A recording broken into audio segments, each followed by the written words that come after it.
ലോകം ചുരുങ്ങും നാമം അത് മീമിന്നകമല്ലേ. ആ പുണ്യ സ്വലാത്തിനാലം പൂക്കുന്നത് കണ്ടില്ലേ.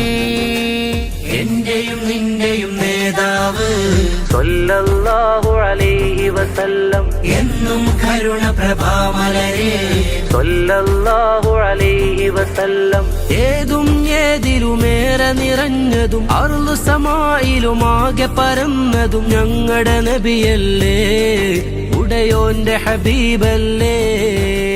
ഞങ്ങളെ ലഹരി ഹബീബാണ് സ്വല്ലല്ലാഹു അലൈഹി വസല്ലം. ഞങ്ങളെ തേട്ടം നൂറാണ് സ്വല്ലല്ലാഹു അലൈഹി വസല്ലം. സ്വല്ലല്ലാഹു അലൈഹി വസല്ലം സ്വല്ലല്ലാഹു അലൈഹി വസല്ലം സ്വല്ലല്ലാഹു അലൈഹി വസല്ലം സ്വല്ലല്ലാഹു അലൈഹി വസല്ലം.